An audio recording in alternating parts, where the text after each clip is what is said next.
காவிரி நதிநீர் பிரச்சினையில் மத்திய அரசும் திமுகவும் இணைந்து தமிழர்களை வஞ்சித்துவிட்டதாக முதலமைச்சர் ஜெயலலிதா குற்றம் சாட்டியிருக்கிறார். நாகப்பட்டினத்தில் நடைபெற்ற தேர்தல் பிரச்சார கூட்டத்தில் பேசிய அவர், மத்தியில் ஆளும் காங்கிரஸ் கூட்டணி அரசு விவசாய விரோத நடவடிக்கைகளை எடுத்து வருவதாக தெரிவித்தார். 2013ஆம் ஆண்டு நடைபெற்ற உலக வர்த்தக மாநாட்டில் இந்திய விவசாயிகளுக்கு எதிரான பல ஷரத்துகளுக்கு மத்திய காங்கிரஸ் அரசு ஒப்புதல் அளித்துள்ளதாக ஜெயலலிதா குறை கூறினார். திமுக ஆட்சியில் இருந்தபோது காவிரி நதிநீர் பிரச்சினையில் காங்கிரஸ் மத்திய அரசும், தமிழகத்தில் முன்னர் ஆட்சியில் இருந்த திமுக அரசும் தமிழக விவசாயிகளுக்கு துரோகம் இழைத்துவிட்டதாக அவர் குற்றம் சாட்டினார். அதிமுக அங்கம் வகிக்கும் மத்திய ஆட்சி அமையும் போது காவிரி மேலாண்மை வாரியம் மற்றும் காவிரி நதிநீர் முறைப்படுத்தும் குழு ஆகியவை அமைக்கப்படும் என்றும் ஜெயலலிதா உறுதியளித்திருக்கிறார். 2011ஆம் ஆண்டு மே மாதம் வரை தமிழக முதலமைச்சர் பொறுப்பில் திரு மு. கருணாநிதி இருந்தார். மத்தியிலும் மாநிலத்திலும் ஆட்சி அதிகாரத்தில் இருந்த திரு கருணாநிதி காவேரி நடுவர் மன்ற இறுதி ஆணையை மத்திய அரசிதழில் வெளியிட ஒரு துரும்பையாவது கிள்ளி போட்டாரா? இல்லையே. இந்த காவேரி நடுவர் மன்ற இறுதி ஆணையினை வெளியிட மத்திய அரசுதான் ஏதாவது நடவடிக்கை எடுத்ததா? இல்லையே.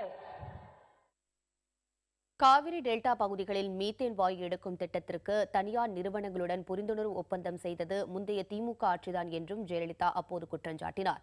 இதன் மூலம் 4 ஆண்டுகள் ஆய்வுகள் நடந்த அந்த நிறுவனங்கள் அனுமதி பெற்றதாகவும் அவர் குறிப்பிட்டார். விவசாயிகளின் கருத்துக்கள், ஐயங்கள் உள்ளிட்டவற்றை சற்றும் பொருட்படுத்தாமல் மத்திய அரசு சுற்றுச்சூழல் அனுமதியை வழங்கியிருப்பதாகவும் அவர் தெரிவித்தார். ஆழ்துளை கிணறுகள் அமைத்து ஆய்வு பணிகளை துவங்குவதற்கான அனுமதியை தமிழ்நாடு மாசு கட்டுப்பாட்டு வாரியம் தான் வழங்க வேண்டும்.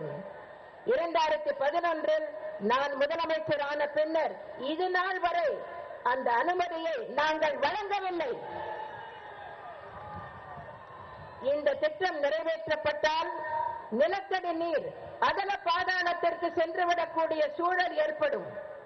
இந்த திட்டம் நிறைவேற்றப்பட்டால் வளமான டெல்டா பகுதிகள் வறண்ட பாலைவனமாக ஆகிவிடும் என்ற அச்சம் உள்ளது. எனவே இது பற்றி ஆராய ஒரு குழுவினை அமைக்க நான் ஆணையிட்டுள்ளேன்.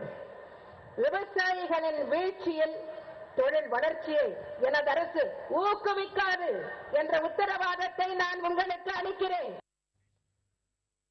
மத்திய அரசின் பதவிக்காலம் முடிவடையும் நிலையில் 200 வகையான மரபணு விதைகளை பரிசோதனை செய்வதற்கு ஐக்கிய முற்போக்கு கூட்டணி அரசு அனுமதி அளித்திருப்பது பல்வேறு சந்தேகங்களை எழுப்பியுள்ளதாக முதலமைச்சர் ஜெயலலிதா தெரிவித்திருக்கிறார். இந்த அனுமதியின் மூலம் சில தனியார் நிறுவனங்கள் மட்டுமே பயன்பெறும் என்றும் அவர் குற்றம் சாட்டியிருக்கிறார். மரபணு மாற்ற பயிர்களின் கள ஆய்வுக்கு இவ்வளவு அவசரமாக மத்திய காங்கிரஸ் அரசு ஏன் அனுமதி அளிக்கிறது? விவசாயிகளுக்கும் சுற்றுச்சூழலுக்கும் ஆபத்தை விளைவிக்கக்கூடிய இந்த திட்டத்தை மத்திய ஆட்சியிலிருந்து வெளியேறும் நிலையில் உள்ள மத்திய காங்கிரஸ் கூட்டணி அரசு ஆதரிப்பது வேதனையாக இருக்கிறது. தமிழகத்தின் அனைத்து மாவட்டங்களும் கடும் வறட்சியால் வாடும் நிலையில் போதிய நிவாரணம் அளிக்காமல் மத்திய அரசு புறக்கணிப்பதாக முதலமைச்சர் ஜெயலலிதா குற்றம் சாட்டியிருக்கிறார். நாகை மாவட்டம் மயிலாடுதுறை அருகே செம்பனார் கோவிலில் நடைபெற்ற தேர்தல் பிரச்சார கூட்டத்தில் அதிமுக வேட்பாளர் பாரதி மோகனை ஆதரித்து முதலமைச்சர் ஜெயலலிதா பிரச்சாரம் செய்தார். அப்போது பேசிய அவர், நாகை உள்ளிட்ட கடலோர மாவட்டங்களில் தொடர் வெள்ளப்பெருக்கு மற்றும் புயல் பாதிப்புகளை குறைக்கும் பொருட்டு கடலோர பேரிடர் பாதிப்பு பாதுகாப்பு திட்டம் 1481 கோடி ரூபாய் மதிப்பீட்டில் 5 ஆண்டு காலத்தில் செயல்படுத்துவதற்கு வேகமாக பணிகள் நடைபெற்று வருவதாக தெரிவித்தார். டெல்டா மாவட்டங்களில் உள்ள விவசாயிகளுக்கு அரசே தனது செலவில் பயிர் காப்பீடு செய்தது. வறட்சி நிவாரணமாக கடந்த ஆண்டு 20,90,000 விவசாயிகளுக்கு 1,328 கோடியே 49 லட்சம் ரூபாய் வழங்கப்பட்டது.